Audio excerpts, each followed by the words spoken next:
You are listening to the IFH Podcast Network. For more amazing filmmaking and screenwriting podcasts, just go to ifhpodcastnetwork.com. You're listening to the Dave Bullis Podcast.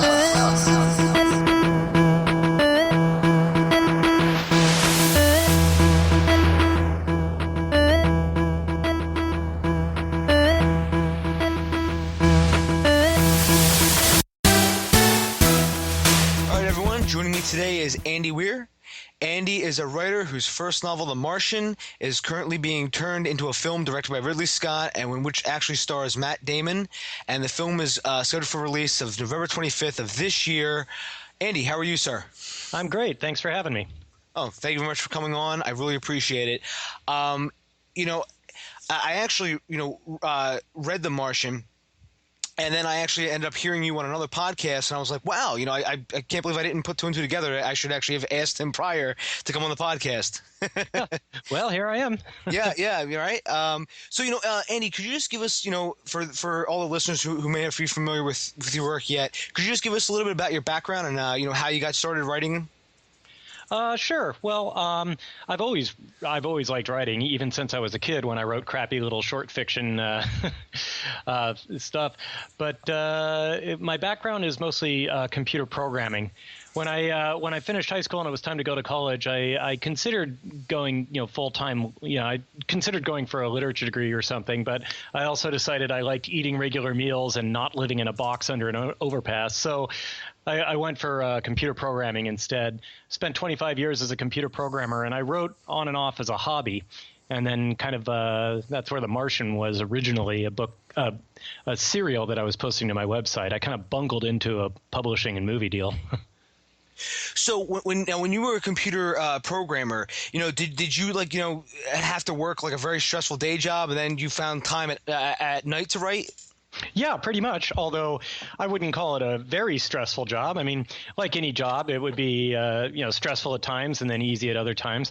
I really liked programming computers. It's an industry I really enjoyed. When I left my job last April, I left my programming job to go concentrate full time on writing. But it wasn't this cathartic event of take this job and shove it. I really liked my job and I liked the people there and stuff. It was just I was leaving to follow a lifelong dream is all. Andy, you had everyone's dream right there of being able to tell your boss take this job and shove it. But you had a great job you loved. Yeah, and a great boss and stuff like that. I mean, I still have lunch with him, frequently and. I mean, and that is amazing, by the way, though. You lived another dream, by the way, which is, getting a book out that becomes popular, and then that book becomes a movie, and then, I'm sure that's going to be popular, and, you're able to do what you love, really love full time. Yeah. Now, I don't just, taking us through the writing of The Martian, because that is your first novel. You first wrote a short story called The Egg. Just to clarify, The Martian is actually my third novel. It's just the first one that didn't suck. And The Egg is one of many, many short stories I've written. It's just the most popular one. Yeah, so The Egg, I wrote that in 2009, and it's just 1,000 words long. It's about a page and a half if you printed it out. But it got really, really popular, and it's the sort of thing that's the right size for the internet kind of demographic, where it's something you can read in about 5 minutes, or you can post the text entirely to your blog. And sometimes people do that, and sometimes they give me credit for the story, sometimes they don't. But yeah, it really went over well. And The Egg was, similar to The Martian. It's a thing that I wrote and did not expect, didn't expect it would have any impact or effect on anybody. It was just, I think I wrote the whole story of The Egg in 40 minutes and just posted it and said okay, on with my day. But it really took off. So when you wrote that and you posted it on your blog and people started to share it, did you start to gain some momentum and said to yourself hey, maybe I should start doing writing full time? Well, I never really considered doing writing full time until after I had the print deal on The Martian, but I was really excited by the response to The Egg, and it helped motivate me to keep writing. I had a website where I posted a whole bunch of stuff, and my short stories and my serials, and it helped motivate me having those regular readers. What the egg really did for me was I had a mailing list, and I accumulated a bunch of regular readers in large part thanks to the egg, and so they would read all my other stuff, including The Martian, which I was just starting at that time. So, that kind of brings me to my next idea, which is, taking us through the whole process of actually writing The Martian. So where did the seed idea or the concept of The Martian come from? Well, I'm a big fan of the space travel and manned and unmanned space flight. I have been all my life. And so I was sitting around designing a manned Mars mission, not for a story, just for fun. And I was like, okay, how could we get people to Mars with our current technology? How would we keep them alive on Mars? How do we get them back? And so on. Then I was thinking, well, any mission plan needs to account for things that could go wrong. So how do we, what if this breaks? Well, how do we make sure the crew doesn't die? What if that breaks? What if this goes wrong and that goes wrong? And so on. And then I started to realize that these things that could go wrong and the responses the crew would have to do are made for a pretty interesting story. And so I created an unfortunate protagonist and subjected him to all of them. So, how much research, did you go into when you were, writing this novel? Tons of research, just tons and tons. I didn't know anybody in aerospace at the time, so I was just on my own. I just did lots and lots of Google, just looking stuff up. I've got a pretty strong background in physics and math, so once I got the basic information, I could calculate the other things I needed to know. Like I calculated the orbital trajectories that their ship took to get from Earth to Mars and so on. So that was pretty cool. Just a lot of research, just a lot of work. It's kind of like they say, if you become a writer, you have homework for the rest of your life. Yeah, pretty much. But I like doing that stuff. I like researching science and kind of speculating and coming up with crap. And so it was fun. Oh yeah, I especially love stories like this. I'm a big fan of aliens, movies like that because it's almost like a what if you know what I mean? Like, what if this really did happen? And that's always why I find fascinating about the stories. And that's why I always, end up, researching stuff too, like you were just saying. And, it is fun if you really do enjoy what you're talking about. Yeah. Yeah. So, and the next question is, how much outline did you do before you actually, started to actually physically, write out each chapter of The Martian? Very little. I had the basic concept of how I wanted the story to end, but very basic. And I knew like where I wanted to start it, but for the most part, I just wrote it and kind of like wandered forward. So he encounters a number of problems, and I didn't know what the next problem was going to be when I was writing the problem he was working on now. I mean, it was very much a serial. So, when you started to actually, physically write, The Martian, meaning you started to actually write out every chapter, is there any sort of way, like, tips you could give that you found of how you found your style of writing, if you know what I mean? Yeah. I know what you mean, but I don't know how to answer. I still don't really know what I did right. You know what I mean? It's like I never imagined that The Martian would be that popular. And so I don't know. I'm not a professional writer. I don't know what I did that people liked so much. I'm working on my next book now, and I hope that whatever they liked about The Martian is found in the next book, because I don't know. Now, you had a very interesting way that you released The Martian, is the fact that you released it chapter by chapter on your blog. That's right. Now, do you find that was a maybe sort of a more interesting, conducive way to build up interests rather than just release it entirely, all together as one final product? Yeah, I think so. It definitely. I'm not sure if it had more interest that way, or if I just released it all at once. If I would have gotten fewer or more readers, I don't know how to predict that. But it was definitely good for me. It was really good for my motivation to get feedback every chapter and people telling me that they liked it and stuff like that. I also think it was good for the book because, well, I got feedback every chapter. I got a feel for what people did and didn't like. And also my regular readers are a scientifically minded bunch of nerds like me, and they would double check all my math and all my claims of physics in the story. And so it was a great process for kind of trying to get the science as accurate as possible. So when you were getting, sort of that crowdsourced feedback, that what were some of the things they really liked, and what were some of the things they didn't like?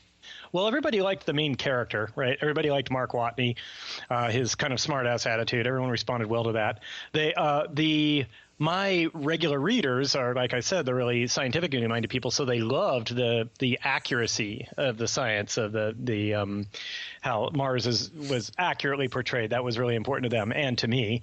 And like I said, I never thought that would be something mainstream readers would care about. I was really writing this for my little group of regulars. I don't know.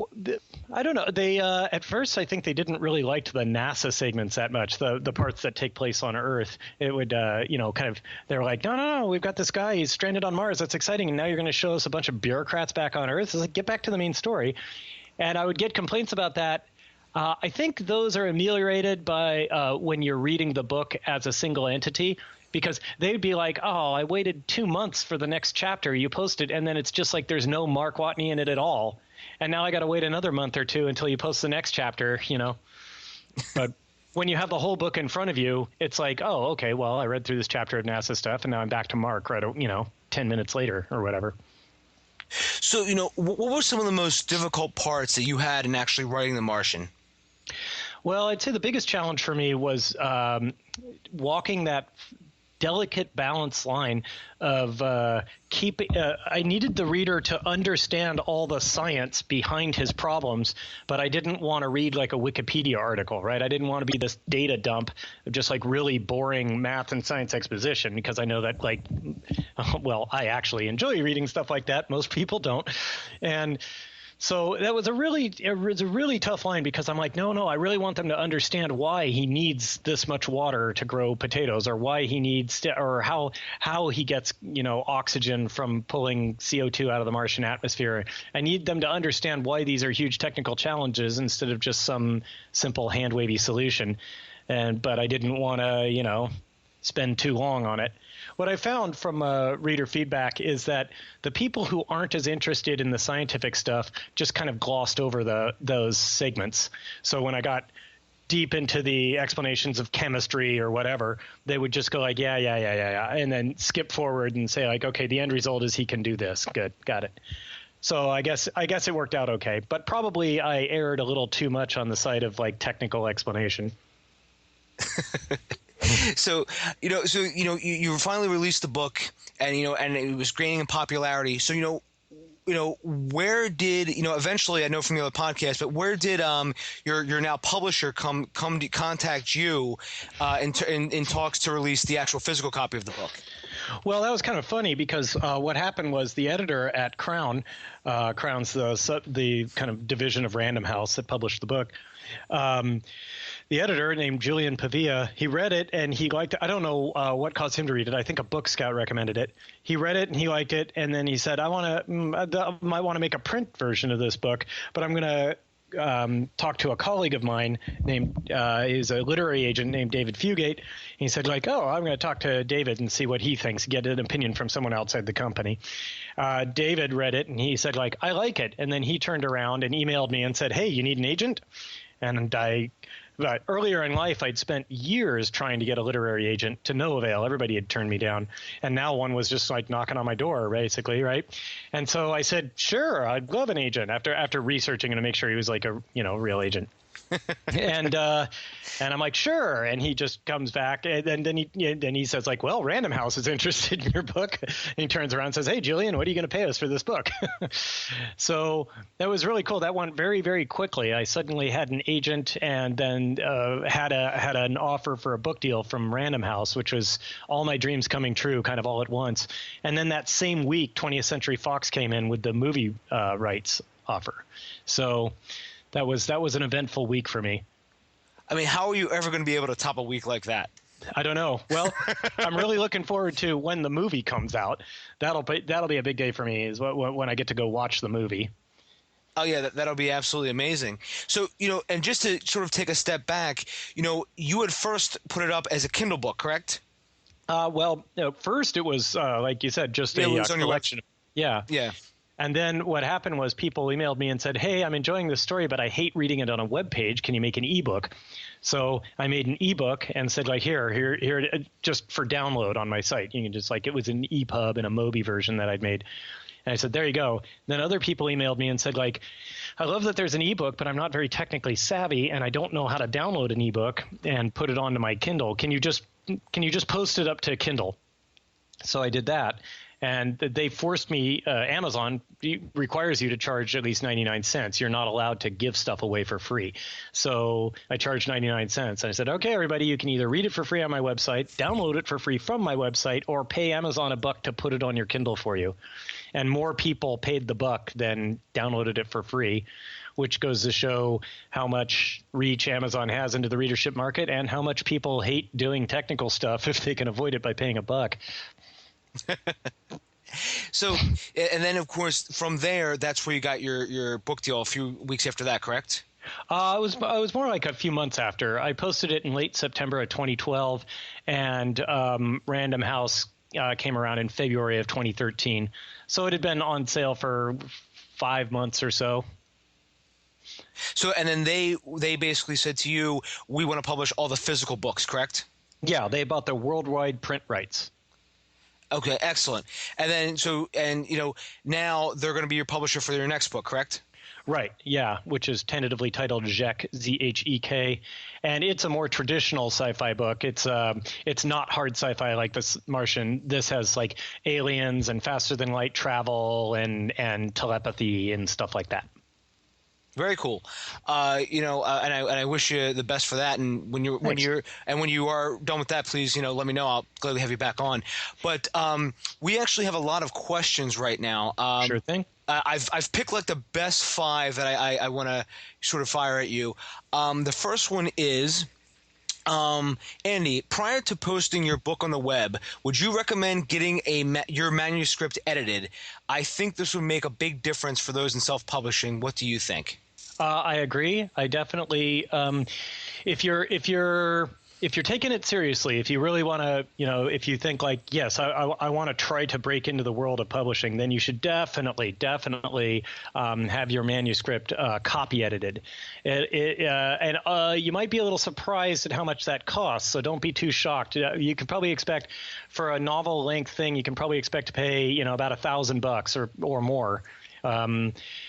Because actual professional copy editors, the ones who actually can do their job, they are very meticulous, and it takes them a long time, and they deserve to be paid for that time.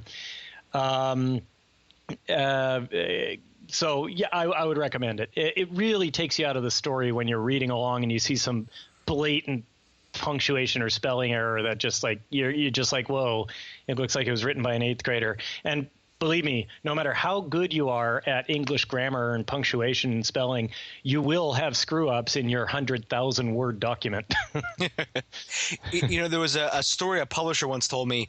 I forget which author it was, but he said every week this author would get notes from like high school English teachers about how I want to say it was John Grisham, but he would get these letters from high school English teachers about he used punctuation wrong or he used the wrong spelling of something, and they said it happens to everybody. Yeah. Oh, absolutely. Well, The Martian had. I think it was the 12th draft that ultimately went to print. And it went through 2 independent copy editing passes. One that I did, one that I paid for myself back when I was first putting it up on Kindle, and then one done by Random House's internal copy editors when they were prepping the print edition. And there are still punctuation and spelling errors here and there in the book. There's like less than 10 across the entire book, but I think pretty much every book has a mistake in it somewhere. But yeah, they're sneaky. It's easy to miss things. Yeah, definitely. And I'm glad I got to ask that question, because that's something that I have friends who are self-publishing as well, and they kind of have wrestled with that issue as well as to whether or not to get an editor. I've always said yes. But then again, I've never self-published a book yet. I'm working on a bunch of stuff. But so the second question is, Andy, would you recommend getting a book trailer? A book trailer? So I I'm torn on that. See, for me, first thing you need to understand is that I'm not at all interested in personally doing any of the publicity or marketing for my books. That's so a question that wasn't asked was, how do you feel about, self-publishing versus, traditional publishing? The thing that I love about traditional publishing is they do all the publicity and marketing for you. I never did anything to try to push The Martian. I never made ads. I never posted to blogs. I never did anything other than just posting my story to my site. So when it comes to like marketing questions like that about a book trailer or stuff like that, I really have no idea. I can tell you that I've never been from the consumer side, me being a fan of science fiction, I've never once gone like, oh, I should read that book after seeing a trailer. You know what I mean? It's funny. That was actually question 5 was, should you self-publish or go the traditional route? Okay, well, then I'll expand on that. The answer is it depends entirely on your personality and what you're good at and what you're interested in doing. Take a guy like me. I like to write. I hate publicity and marketing. So having a tradition, Random House has a whole department that does that stuff, right? So I don't have to deal with it. Now, then you take for a counterexample, I'd say take a look at Hugh Howey. He's a businessman as well as a writer, and he likes, or at least I get the impression that he likes to do and manage like all aspects of the sales of his books, not just the writing. And so if you are passionate about doing the publicity and marketing, then self-publishing is a real option for you. But if it's something that you would consider like a chore, like this is a thing that I have to do, not something I want to do, then I would recommend trying to go the traditional route. Okay, yeah, it definitely makes a lot of sense. 'Cause I know, that I have friends that are authors who've actually self-published, and they have decided they would rather go the traditional route because they have a whole marketing team that comes with it. Yeah, it's great. Well, also, even if you are how do I put it? Even if you are motivated, interested, and talented at publicity and marketing, you will not be as good at it as a publishing house. Nor will you, and probably you won't have the funds to dump into it that they're willing to do. And finally, they have connections everywhere. They know how to. They know they can. Their publicity people can make a call and get major book reviewers to read your book and give a review. Yeah, very true. And so sort of leads into our next question, which is. This person says, what would you recommend to get writing? I always seem to get distracted after 5 minutes or so and end up getting caught in other things like surfing the net. Yeah, well, that's the 95% perspiration part, right? And that is that's my biggest challenge, without a doubt. It's like I can sit around and daydream about stories and cool plot ideas, but when you actually have to sit down and write them, that's where it gets hard.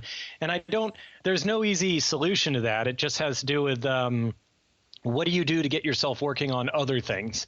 What do you do when you have chores to do? What motivates you to get them done instead of screwing around? You have to kind of use those life skills to write, just like anything else.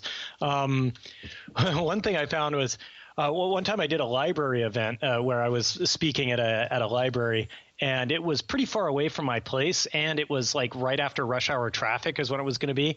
And so I said, well, I don't want to drive through rush hour to get up there. So instead, what I'm going to do is I'm just going to go up it in the afternoon and then just work on my laptop at the library until the event. That way I don't have to drive through rush hour, And I got more done that day than pretty much any normal workday at home because I couldn't really leave my computer behind, right? I couldn't just go wander off and take a walk or anything. I had to stay there or else somebody might have stolen it, And the library didn't have very good internet connectivity, so I couldn't just browse the web and waste a lot of time. And none of the distractions of my home were there, so I really had nothing to do but write. So I guess what I recommend is try to create an environment where you don't have many distractions, and you might even consider Yeah, you might even consider just turning off your Wi-Fi, turning off the Wi-Fi on your computer, or unplugging your network cable, and just say like, I'm not going to plug this in for 2 hours. I'm going to dedicate that time to just writing. Yeah, and Andy, there's actually a program I use too called Freedom. Mm-hmm. And that actually Freedom, and there's one called Antisocial. Freedom blocks the internet, and Antisocial just blocks social media sites. That'd probably be a good idea for me. I'm considering setting up a home office. Like I have an area in my living room where my computer is, but I was thinking I might have a work specific computer which has nothing but my word processor and a few other things on it, where that way I can do work on it and have a room that's basically dedicated to work. But I don't know. Yeah, that's an idea I was playing around with too, was just having programs that I need for writing and just buying like a bargain basement laptop, whether you use Windows or Mac. And basically just all it does is write, and it doesn't connect to the internet. You know what I mean? And unfortunately, I need to do a lot of research for my kind of writing, so I do need to be able to get to the internet. Mm. But I'm looking stuff up all the time. But yeah, I really should have. And I'll be the first to admit it. I'll find myself screwing around and just like surfing the web and going to my favorite websites, and I'm like, okay, I got I've wasted a lot of time doing this today. And this next question sort of ties in with the previous question, which is, how do you, with a demanding day job, how do you carve out time to write? Well, I no longer have a demanding day job, right? Mm-hmm. So I have all day to write. But the way I used to do it was by not having much of a social life. I don't have kids. I don't have a wife. I have friends, but I hang out with them 2 or 3 nights a week. That's it for the most part. I had kind of solitary hobbies, so it worked out well for me. But yeah, that can be a real challenge if you have an active home life, especially if you have a family. Oh, very cool. And I know what you mean though about having to avoid the social life sometimes, when you have to sort of make a decision whether you're going to go do this, or are you just going to sit home and write for an hour. Well, I'll usually choose the social option if I have one. I mean, it's not like my social life is active enough to interfere with writing, especially now that I have now that's what I do all day. All my friends are at work during the day, True, very true. And the last question I have is, Andy, when you got your book deal and then your movie deal, did you have to relocate to Los Angeles? No, I didn't. I'm still right where I was.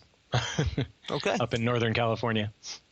Okay. So, well, actually, I actually, just to ask a question, do you ever fly into LA for anything? No. Sometimes I mean, well, like I'll be down in LA once or twice a year, maybe. So. Are you in the LA area? Is that what you're going, or? No. I'm in Philadelphia. Oh, okay, yeah. I wonder why they're asking about LA, because of movie stuff. Yeah, I'm guessing so.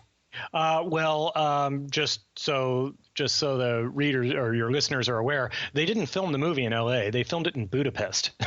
I've actually, as you know, because I'm big in the film industry. I'm always following trends and this and that, and a lot of movies end up filming in like Budapest or what's the other country called? Of course, I'm blanking out right now. But there's Eastern European countries, because it's a lot cheaper to film there. Right, and well, the main thing is they want to bring business into the country, so they give you big tax incentives to film there. And you've got a production that they're going to spend $100 million on. They can save literally like between $10 and $20 million just by filming there instead of LA. So they absolutely will do it. So they've already finished all the filming, by the way. Now for The Martian, they've wrapped on it.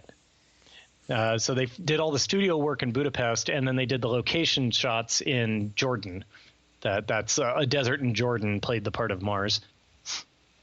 And the movie is slated to come out November 25th? November 25th of this year. Yep, that's the day before Thanksgiving. Excellent. I will definitely be in the theater to watch it. Me too. So, Andy, that I've pretty much asked you all the important questions that came in. So in closing, is there anything you wanted to say, that we haven't discussed? No, just thanks everybody who read the book. I'm glad you enjoyed it, and I hope you like the next one. Excellent. And is there a tentative date right now for the release of that book? Early 2016. That's all we have right now. Cool. All right, Andy, where can people find you out online? You can find me at andyweirauthor.com. Cool. Are you on Facebook or Twitter? I am on Facebook. You can find me there too. Excellent. And I'll link to that in the show notes for this. So if anybody wants to like Andy's Facebook page, feel free. Everyone, you can find me at davebullis.com. Twitter, it's at Dave_Bullis. And, of course, Facebook, it's at Dave.Bullis. And, again, show notes, I'll link to everything. And I'm also going to link to Andy's book on the show notes. So if you want to find it and buy it on Amazon, it's all there for you. Andy, thank you so much for coming on. Thanks for having me. Anytime. And everyone, again, The Martian is coming out November 25th of this year. It stars Matt Damon, Jeff Daniels, and Kristen Wiig, and actually is being directed by Ridley Scott. Andy, have a great night, my friend. You too. Take care. Bye-bye. Bye-bye. Find Dave at davebullis.com. Please make sure to subscribe and share the podcast.